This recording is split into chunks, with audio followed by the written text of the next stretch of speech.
নমস্কার বন্ধুরা, Sharmi's easy to cook চ্যানেলে আপনাদের স্বাগত। আজ রান্না করব পাঞ্জাবি ধাবার রান্না শস্যকা শাক। ভীষণ সুস্বাদু হয় খেতে। দেখুন কিভাবে বানিয়ে নেওয়া যায়। নমস্কার বন্ধুরা, শর্মিস ইজি টু কুক চ্যানেলে আপনাদের স্বাগত। এই সময় বাজারে বিভিন্ন ধরনের শাক পাওয়া যাচ্ছে, আর সেই শাক দিয়ে আজ বানাবো পাঞ্জাবি ঘরানার রান্না শস্যকা শাক, যেটা রুটি, পরোটা সব কিছুর সাথেই খাওয়া যাবে। নিয়ে নিয়েছি এখানে 4 ধরনের শাক। নিয়েছি বেথুয়া শাক, অর্থাৎ যাকে আমরা সাধারণভাবে বলি বেতো শাক। নিয়েছি সর্ষে শাক। সর্ষে শাকের পরিমাণটাই অন্যান্য শাকের থেকে বেশি পরিমাণ লাগে। সর্ষে শাকটা যদি এইভাবে কেটে নেন তাহলে স্বাদটা সবচেয়ে বেশি ভালো হয়। নিচের পাতাগুলো ফেলে উপরের কচি ডাঁটটা এবং পাতাটা যদি নিয়ে নেওয়া যায়, সেটাতে স্বাদটা সবচেয়ে ভালো হয়। নিয়েছি পালং শাক আর নিয়েছি মেথি শাক। এই শাকগুলো আমরা সবাই সাধারণত চিনি, বাজারে অ্যাভেলেবেল। এগুলো মেনলি শীতকালেই পাওয়া যায়। এই 4 রকম শাক দিয়ে আজ বানাবো শস্যকা শাক। 4টে শাকই পরিষ্কার করে ধুয়ে নিয়ে কুচিয়ে নিয়েছি। নিয়েছি সর্ষের শাক, পালং শাক,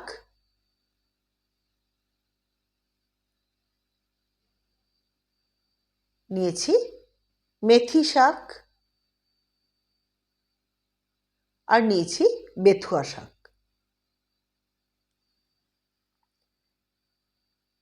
এখানে নিয়েছি পেঁয়াজ কুচি, রসুন কুচি, লঙ্কা কুচি, আদা কুচি, টমেটো কুচি, আর নিয়েছি চেরা কাঁচা লঙ্কা এবং জুলিয়ান করে কাটা আদা। প্রথমেই একটা প্রেসার কুকারের মধ্যে পরপর শাকগুলো আমি দিয়ে দেবো। প্রেসার কুকারে শাকটা সিদ্ধ করে নিলে এর টেক্সচারটা সবচেয়ে বেশি ভালো হবে। প্রথমে সর্ষে শাকটা দিয়ে দিচ্ছি, তারপর দিলাম পালং শাক, দিচ্ছি মেথি শাক, আর সবশেষে দিলাম বেথুয়া শাক। দিচ্ছি রসুন কুচি, আদা কুচি, লঙ্কা কুচি,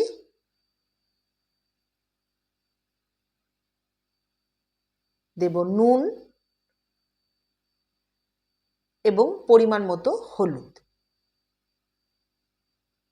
শাকটা সিদ্ধ হওয়ার জন্য অল্প পরিমাণ জল দেব।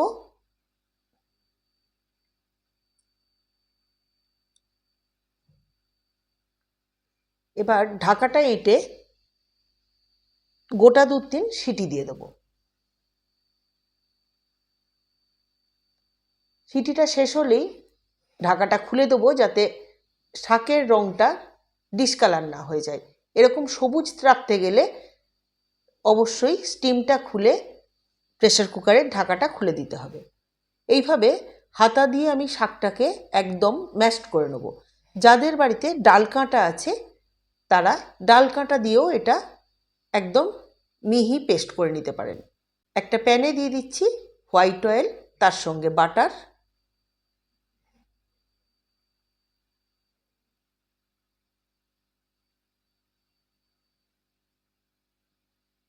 শস্যকা শাকে বাটার বা ঘিয়ের ব্যবহার বেশি। ফোড়ন হিসাবে দিয়ে দিলাম গোটা জিরে, পরিমাণ মতো হিং, শুকনো লঙ্কা,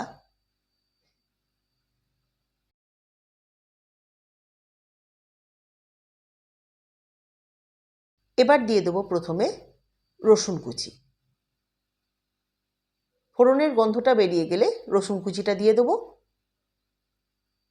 রসুন কুচিটা একটুখানি ভাজা হয়ে গেলে এর মধ্যে দিয়ে দেবো অন্যান্য জিনিসগুলো দিচ্ছি। আদা কুচি, কাঁচা লঙ্কার কুচি,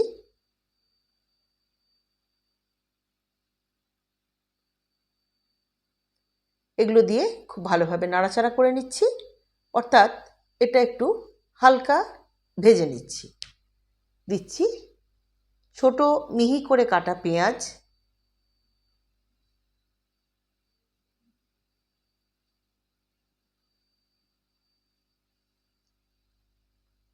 পেঁয়াজটা হালকা ব্রাউন হয়ে গেলে দিচ্ছি টমেটো কুচি, দেব নুন। নুন দেওয়ার ফলে পেঁয়াজ এবং টমেটো দুটোই নরম হয়ে যাবে।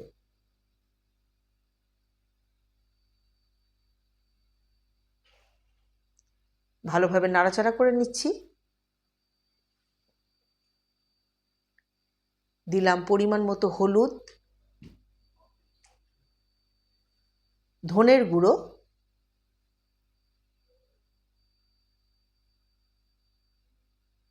কাশ্মীরি মির্চ, এটা কালারের জন্য। যেহেতু আমি কাঁচা লঙ্কার ব্যবহার বেশি পরিমাণে করেছি, সেই জন্য এখানে গুঁড়ো লঙ্কার ব্যবহার করছি না। আপনারা ইচ্ছা করলে কাঁচা লঙ্কার পরিমাণটা আরও বাড়িয়ে দিতে পারেন। ভালোভাবে মশলাগুলো কষিয়ে নিলাম। এর মধ্যে আর কোনো রকম গুঁড়ো মশলাও আমি ব্যবহার করব না। মশলাটা খুব ভালোভাবে কষানো হয়ে গেলে যে ম্যাশড করা শাকটা রয়েছে, সেই শাকটা এর মধ্যে দিয়ে দিলাম। ভালোভাবে মিশিয়ে নিচ্ছি মশলার সাথে। দেখতেই পাচ্ছেন সুন্দর একটা টেক্সচার তৈরি হয়েছে। এই রান্নাটা এরকম একটু হালকা ঝোলঝোল গ্রেভি থাকবে, একদম শুকনো হবে না। এবার দিয়ে দেবো এতে পরিমাণ মতো মকাইয়ের আটা। পাঞ্জাবিরা এই শস্যকা শাক মেনলি মকাইয়ের রুটির সাথে খায়, কিন্তু আমরা সেইভাবে খেয়ে অভ্যস্ত নই। সেই জন্য আপনারা বাড়িতে নর্মাল রুটি পরোটার সাথে এটা খেতেই পারেন।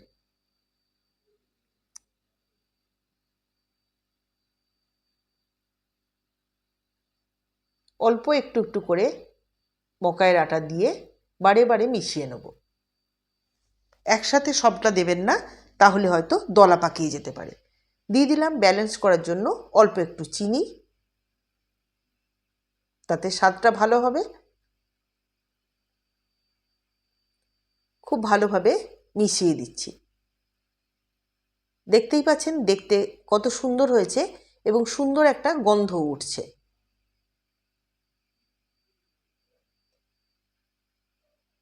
শস্যকা শাক তৈরি হয়ে গেছে। টেক্সচারটা ঠিক এই রকম আসবে।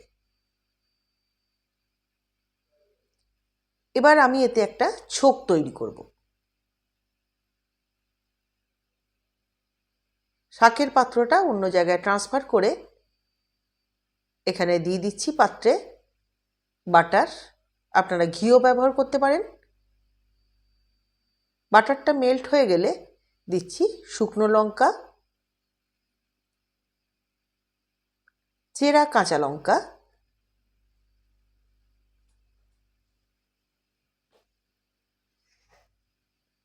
জুলিয়ান করে কাটা আদা,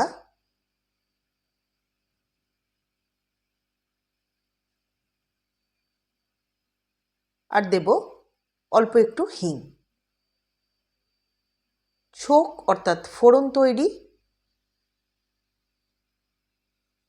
এবার এই শাকের ওপর এটা ঢেলে দিলাম। মিশিয়ে নিয়ে একটু নাড়াচাড়া করে নেব।